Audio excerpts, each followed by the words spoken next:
I feel like it does us a disservice because cardiology is really easy to understand. Everybody knows cardio, heart, that makes sense. Endocrinology, people are like, what the heck is that? And there's so few of us too. So I think that's a great place to start. So endocrinology is the study of hormones. The number one disease state that we treat and take care of is diabetes, all types, type 2 diabetes, type 1, and everything in between.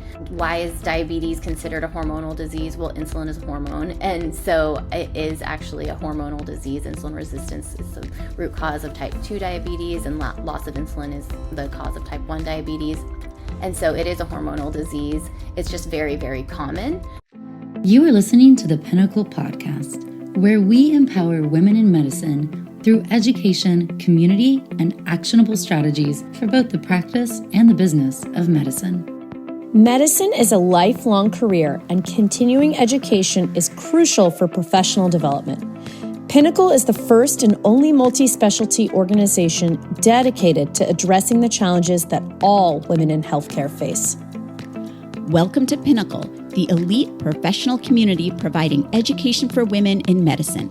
At Pinnacle, we challenge you to pave your own path by helping you develop the skills needed to not only stay in medicine, but to excel.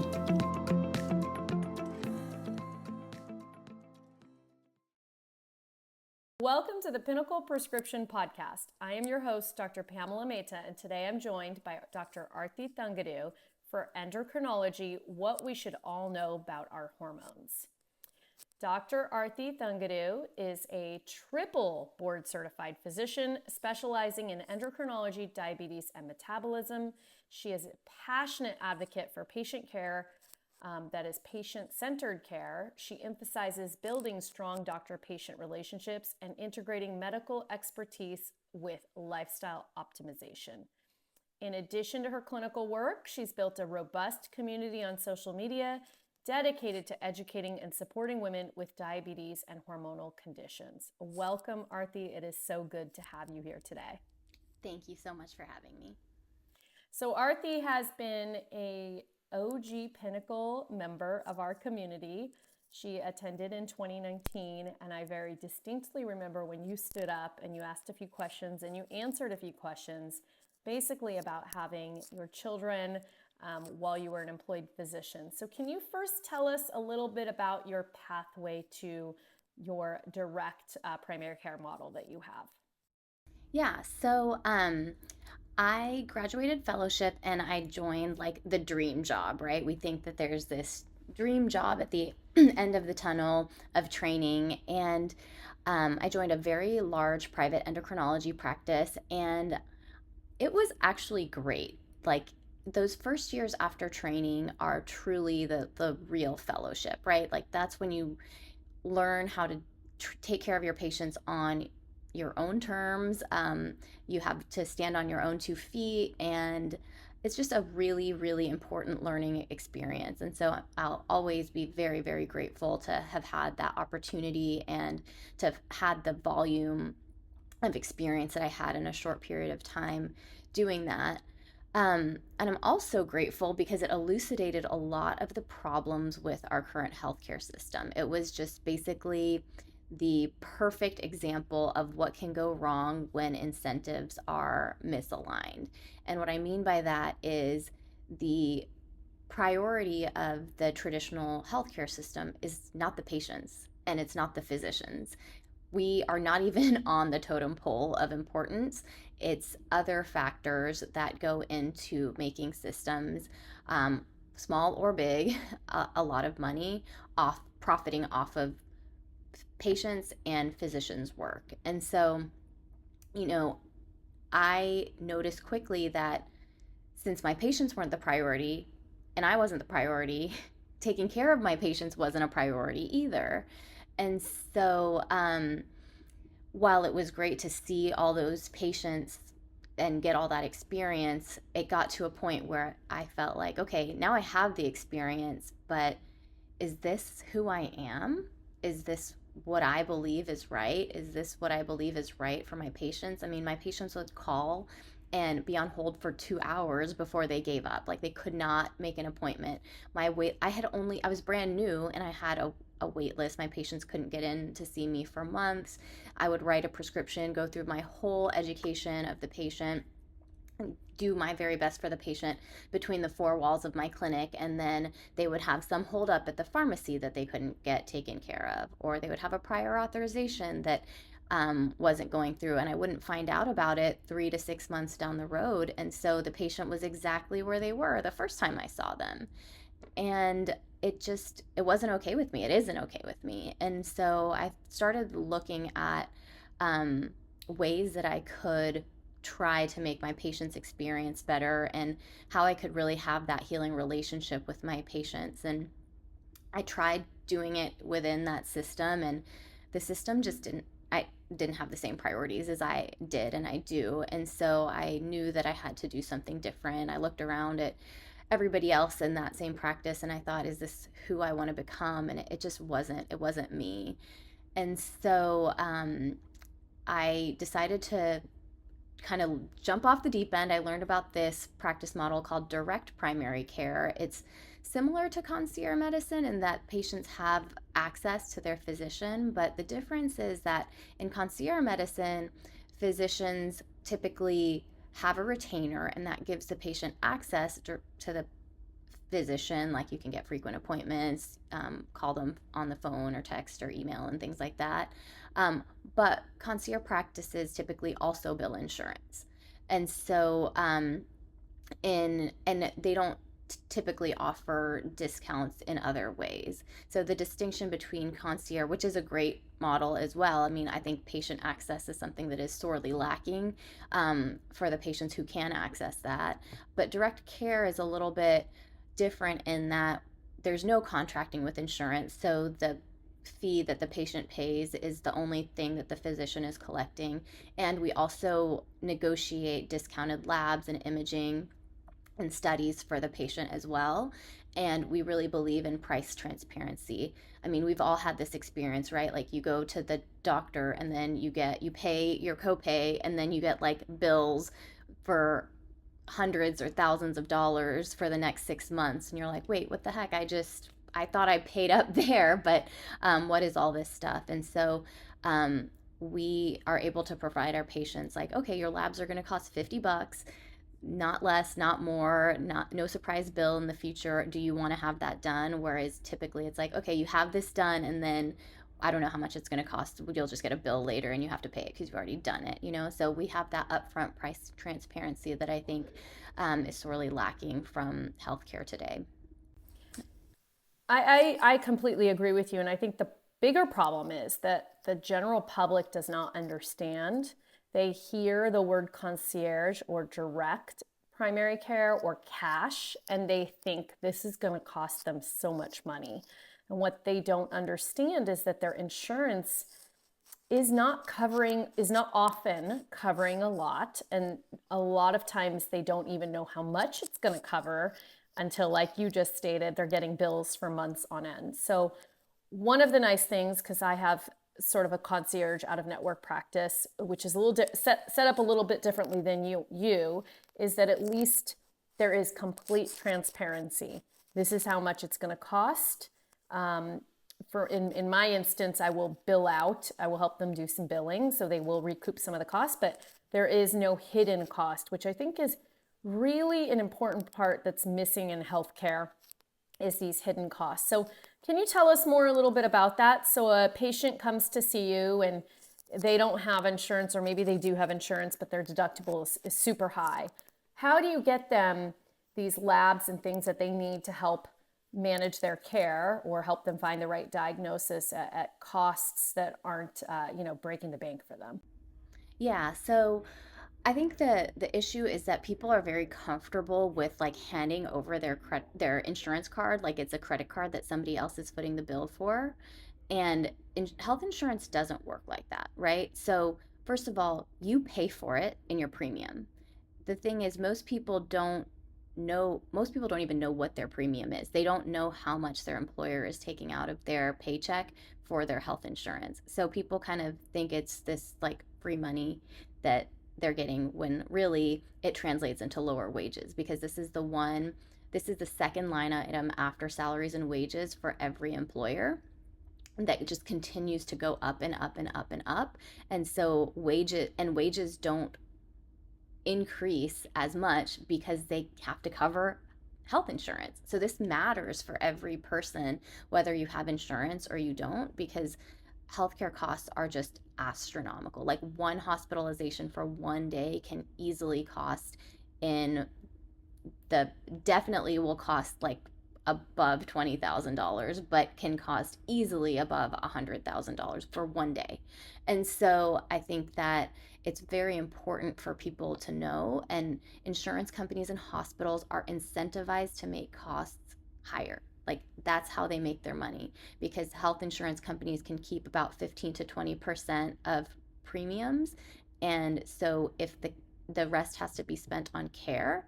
And so if care costs more, that makes the pie bigger. So it makes their 15 to 20% more if, if the overall cost is more. So like for example, 20% of $10 is $2, but 20% of $100 is $20, right? So just think about it like that. So what we have done is we have gone to the different labs, LabCorp. My labs are through LabCorp. It's not some weird lab that no one's ever heard of. And we say, hey, like we'll send our patients to you directly, and I will pay you for those labs. What kinds of discounts will you give me? And the labs will actually give us a tremendous discount for that. Like for example, some of my labs for my like often my patients will pay less than $20 for labs, which is it's like if you were paying with your insurance, you would expect to at least pay a couple of $100 at least as your copay. Um, and so it's it's and the reason that labs like it is because they have a very reliable payer. They have me, who's a physician with a practice, who is I'm going to pay them. They don't have to chase people. They don't have to chase insurance companies. They don't have to worry about getting paid because they're always going to get paid by me. And so, yeah, that's how we are able to negotiate it. And then for imaging, we have like pricing aggregators, like Green Imaging is in this price transparency space. And they basically, for every zip code, I can find you the lowest price on an imaging study. Yeah, that is really awesome. And I think that I wish and I hope with even just this podcast, more people can understand, both on the patient side and the physician side, that this is a really great way to practice medicine for the patient and also for the physician. I mean, it helps a lot with not having to get things authorized and spend a lot of time on the phone with these sorts of things, and just to have transparency on your end and for them as well. I do want to shift gears here and talk a little bit about endocrinology. Maybe we can start with the basics. Who comes to see you? What is your patient population like? Yeah, endocrinology is such a big word. And I feel like it does us a disservice because, like, cardiology is really easy to understand. Everybody knows, like, cardio, heart, that makes sense. Endocrinology, people are like, what the heck is that? And there's so few of us, too. So I think that's a great place to start. So, endocrinology is the study of hormones. The number one disease state that we treat and take care of is diabetes, all types, type 2 diabetes, type 1, and everything in between. Um, why is diabetes considered a hormonal disease? Well, insulin is a hormone, and so it is actually a hormonal disease. Insulin resistance is the root cause of type 2 diabetes, and loss of insulin is the cause of type 1 diabetes. Um, and so it is a hormonal disease. It's just very, very common. And so not everybody with diabetes gets to see a specialist, which is an endocrinologist for diabetes. Actually, only about 15% of people with diabetes ever have the opportunity to see an endocrinologist, because there's 37 million people with diabetes in the US, and only 5,000 endocrinologists. So diabetes is probably 80% of what endocrinologists see. The next most common thing is thyroid disease. So hypothyroidism is the most common thing. Hyperthyroidism is another thyroid disease that we treat often. And then any other hormonal conditions like PCOS, menopause. Those are two common things that are hot on social media at the moment, but really important. And I'm glad that more people are bringing attention to women's health. Um, and then adrenal diseases, pituitary diseases, really anything that's a hormone, that's our space. No, I think as a woman herself who is going through that perimenopausal stage, I've never been more aware that my body just doesn't feel the way that it used to. So I'm sure that is a common complaint that you get from women. And I think it's hard as somebody who's consuming that information to sort of tease out what is real and what is not real. There's a lot of talk on, social media and the internet and even mainstream media about balancing your hormones. Can you talk a little bit about that? Is there such a thing as balancing your hormones? Is it total BS? And what do you do with the doc who's trying to balance those hormones, or a patient coming to you say, I think I need my hormones balanced? Yeah, so balancing hormones or hormone imbalance are very like catchy terms at the moment. And certainly, yes, there are hormones that can be out of balance, but I feel like that term is so vague. It doesn't really say anything. And so I hate that term. I hate the term hormone imbalance because it is so non-specific. It's like if I were to say to you, Pam, fracture. It's like, okay, well, where You're is the speaking fracture? my language now. Patient here for fracture. Like your first question would be like, okay, what kind of fracture? Where is the fracture? How did the fracture occur? Is a bone sticking out of the body or is it still inside the body? And so that's how it feels with as an endocrinologist when someone says hormone imbalance. I'm like, well, is it thyroid hormone? Is it too much? Is it too little? All of those like questions come up because every hormone is so different and its functions and therapies are vastly different. Sometimes it's a pill, sometimes it's surgery, sometimes it's an ablation, sometimes it's insulin. There's so many different treatments for different hormones that we need to be very specific about the hormones that are too high or too low. And hormone imbalance is just a word that's like, okay, you're not a hormone expert. Let's move on and get you information that's more specific. Okay, so that being said, what is a common complaint? Maybe a female in her 30s, 40s, 50s. I know those are a wide range. What are they coming to you with, and what is your first step? Yeah, so a lot of people have complaints of fatigue, weight gain, central adiposity or weight gain around the abdomen that they didn't see before. Um, I would say those are really, really, really common. Mood changes, irritability, depressed mood, um, kind of symptoms that they feel are non-specific, but they might be tied together by a hormone, right? Hormones are not associated with one specific part of the body. They work all over. So you can have complaints or symptoms that affect all sorts of parts of your body. So my first step is always to take a really detailed history and to get to know that person. And I do that for a couple of reasons. One, everybody deserves to be heard, and everybody's story is unique, and hearing it from somebody's own mouth gives you the best picture of them. And the other thing is that also helps build a relationship. And one thing that I know is relationships are healing. And when a patient comes in and you spend 30 seconds with them and then you start spitting solutions at them that might be complicated or hard to implement, like change your lifestyle, change your sleep, change your diet, all of these things, or complex as far as medications, like take insulin, that's like a big ask. That's a big ask for another person. And I think we as physicians in this fast paced environment have forgotten, or maybe not forgotten, but we don't have the opportunity to recognize what a big thing that we're asking our patients to do without building their trust in us, or without them really believing that we know who they are and therefore we have some solutions for their actual problems. And so, I mean, I think about it too. Like if I had diabetes and a doctor told me within 5 minutes of talking to me that I needed to start insulin injections, there's like zero chance I would do it, right? Like Absolutely not. Because, first of all, insulin can kill me really fast if I am not dosed properly.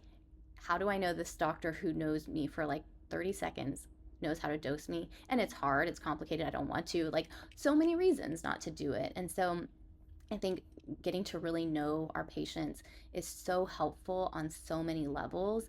And of course, obviously, like, we need to know the story too to make the best decisions for them as well. It's not all about like building, it's not all about making them feel heard. Like, we need to know so that we can make the best plan for them with Yeah, them. so the facts are just as important as the feelings behind it. So I For love that sure. you said that, because I thought you were going to spit off a bunch of labs that you would first start with, but I love the building a relationship and getting to know them. I think a lot of times it's so sensitive because people are feeling these very vague symptoms that they can't really, place their finger on. And a lot of times people are dismissed because of those symptoms because they are so vague. Now, once you've established that relationship, and I think you have mostly a telehealth a practice, correct? So, not a lot of physical exams. So, most of this is diagnostic. Is that correct as well? Yeah. Okay, so what diagnostics are we going through once you've established that relationship with them? Yeah, so that'll really depend on what we glean from the history, right? So if I'm working, so the other thing is there's like this whole epidemic of over testing, right? And so, I understand where patients are coming from. They don't want to miss anything, right? They want to, if they go to the lab, they want to be checked for everything, quote unquote. Um, However, that's not really how medicine works. Like, everything should be guided by clinical experience or clinical expertise. So, like, we should be ordering tests for a reason, because if we don't, then a lot of confusing information can come up and lead to a rabbit hole of over testing and over treatment and over surgerizing, especially in the thyroid space. So, I really like to assess the patient and address, okay, well, what labs does this person need? And that relationship is building is really important to kind of talk patients off a ledge who come in thinking that, they went to some other functional clinic and they got like $30,000 worth of labs or something, and they think that that's what is supposed to happen. Um, that happens a lot. People think that they need a lot of testing that really doesn't give a whole lot of information and isn't really evidence based. So, so once I build that relationship, I feel like I'm able to have that conversation with patients a lot better, because I'm able to build that trust that I'm not blowing them off. It's There's a real reason why I think that these are the tests they need, and these may not be as helpful. So if we're talking about somebody who comes in with sort of vague symptoms of fatigue, depressed mood, they're in their early 40s, they're having irregular periods, um, I would certainly check a TSH for thyroid function. I'd check basic labs, vitamin D, their vitamin levels. And then, with perimenopause though, it is not a laboratory diagnosis. It's a clinical diagnosis. And so Mm. a woman's female hormones can come back perfectly normal, but they're truly having symptoms of perimenopause, like vasomotor symptoms, like hot flashes, like cognitive changes, mood changes, body composition changes. So if if she wants me to order an estrogen level, I will, but it's not going to drop until they're postmenopausal, until the periods have stopped. So I think guiding them through that to help them understand that we're not here to treat labs, we're here to treat you as a person, is really important. Um, and I wish I could say exactly what labs I would order, but it just changes from person to person. Absolutely. And I love that you touched on how you're treating a person, not their labs. I want to shift a little bit, but sort of in the same realm. How do you deal with the patient that comes to you that's seen a hormone expert that maybe doesn't have the actual credentials to treat those patients, and they're telling you, well, this person told me this, that, and the other, and has tested me with everything under the sun, and here are all these values that are out of whack. How do you regain that trust, help them pivot and understand that maybe that's not really what you need? I mean, especially in the area that I live in, everyone's getting these testosterone pellets. And I know there's probably a place for them, but I can't imagine that that's the answer for lots of people. For every single person who walks into the clinic. Exactly. So how do you kind of combat that and take and establish trust when they're already headed in a different direction? Yeah. So, um, I don't know if I have, certainly people have looked me up and researched me before they're seeing me, but I truly do not have a problem with this issue. I know a lot of endocrinologists, like this is like the bane of most endocrinologists existence, right? Like dealing with people who have a lot of hormonal misinformation. But truly, like, I let the patient start, I give them, they have a 1 hour consultation with me that first visit, so I give them the time and space to talk and tell me what they need, and that allows me to assess where they are, and I that's where I meet them. And if somebody's been on a medication that I don't love, I'll be upfront and honest with them on why. And 99.9% of the time, by that point, we're in a phase of our relationship where they're like, okay, I believe you, and let's try what you said. And if they're not ready, like let's say they're on like 6 different supplements, I'm worried about all of them. Well, we'll peel the most important one off. And my patients can text me, they can email me. So I tell them, hey, if you feel like crap after we change this thing, just text me. We'll figure it out. Let's, like, we're in this together. Our goal is to get you feeling best and in a safe way. And some of these things that you're on are not safe. And I give them the reasons. Like, this is what data shows, this is what I've seen clinically. And I think as physicians in the traditional space, we've created this sort of like antagonistic relationship with patients because the patients, like, doctors don't listen to me. I mean, we've seen this on social media, like all the type 1 diabetes um, patients unfortunately are like, I went to my endo and this is why it was horrible today. And on the flip side, there is truly, sadly, I mean, there are many physicians who believe that patients don't listen to them, or they are where they are because they're non-compliant, or they they don't think that their patients are capable of understanding complex physiology or different things like that. And um, I think that I think that that isn't helpful. And so I think if we treat the patients in a way that we are on the same page, because ultimately we are on the same page, like no matter whether we feel like we're antagonistic, we're all trying to achieve the same endpoint in making the patient better or healthier or fix whatever it is that they came to see us for. So if we can make it a supportive relationship where we recognize that we are on a team, uh, then the patients listen. Like, they're smart. They can understand complex physiology. They can do a lot of things. And I have seen it in hundreds, maybe thousands of patients in this model. It's just the system doesn't allow for that relationship that gets patients to hear us. Yeah, I can't agree with you more. I actually think that we as MDs and physicians, MDDO physicians, need to be aware that what's going on around us is going to continue to happen. People are going to seek their own information on the internet. There are going to be alternative therapies, some of them great, some of them not so great, but we have to be open to it. And I think that if we try to continue to use this paternalistic, I'm your doctor, this is the way, all of this other stuff you're listening to is BS. And you're an idiot for even listening to it. Exactly. We've lost the game right there. And I think something I've recognized in my own practice over the last 15 years now is sometimes we don't have evidence for why some kind of cupping or acupuncture or something works, but it does. And the patient feels happy and they feel less pain. And so who am I to argue with that? I can give them my recommendations. Your meniscus tear is not going to heal on its own. It's impossible. But why not be open to some of these other things? And so that way, at least the patient will meet you some of the way and maybe take in what you're saying and maybe at some point come to the decision that they want to have the surgery or the injection or whatever.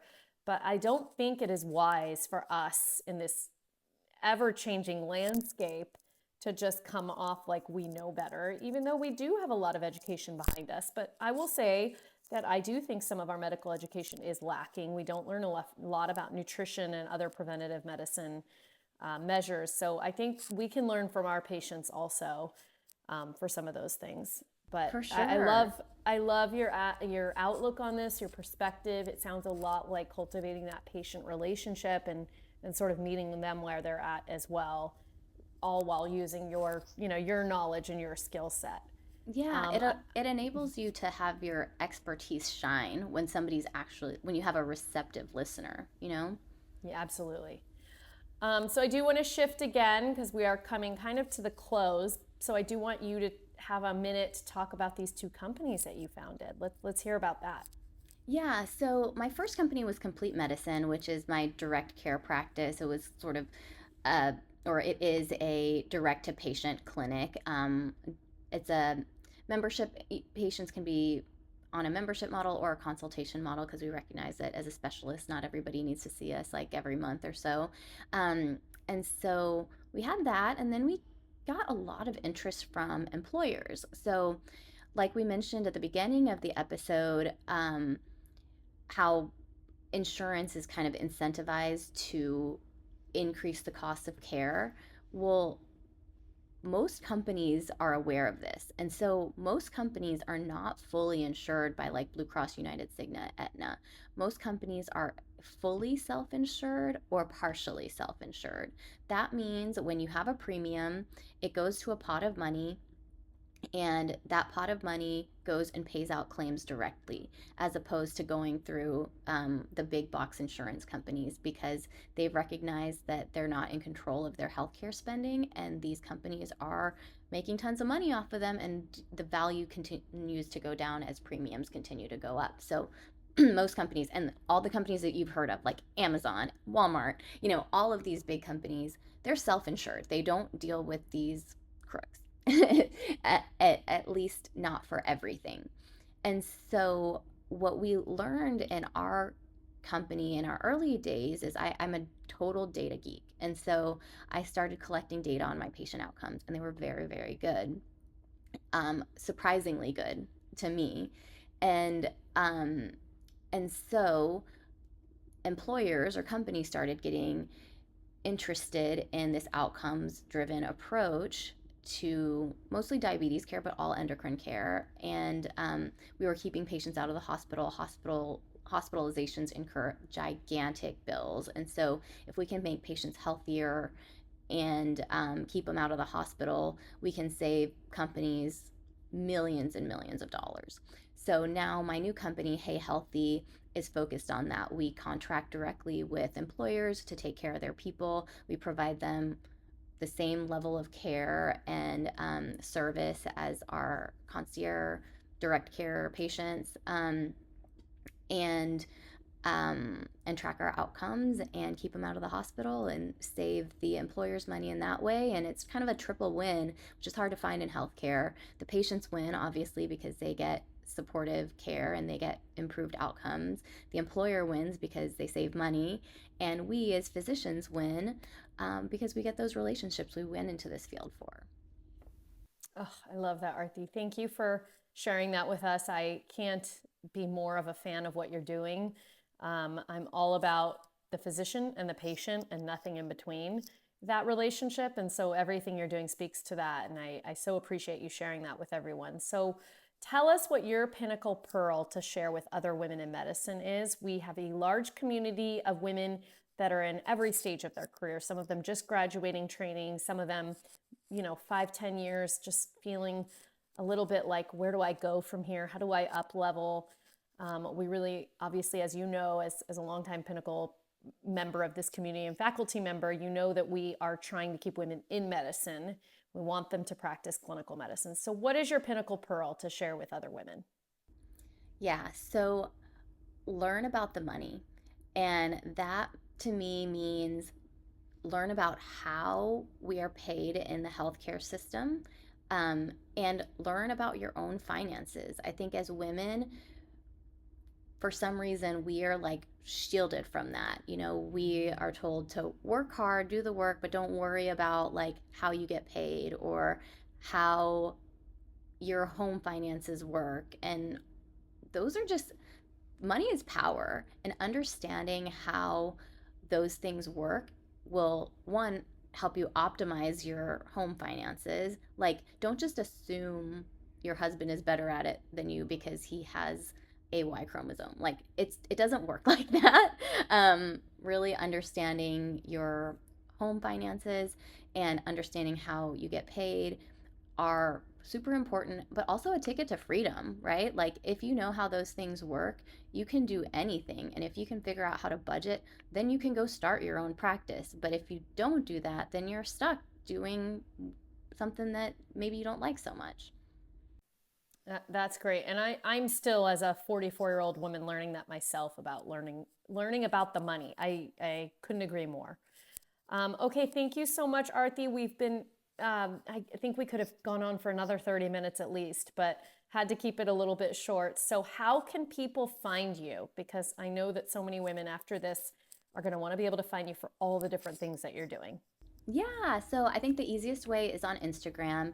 It's just my name, Dr. Arti Thangudu, and then all of our websites to our clinic, Hey Healthy, YouTube channel, everything is linked from there. Okay, awesome. Well, thank you so much. I very much appreciate you. Thank you so much. Thank you for listening to the Pinnacle Podcast, where we strive to elevate the voices of women in medicine and inspire excellence across the healthcare landscape. Until next time, keep reaching for your pinnacle.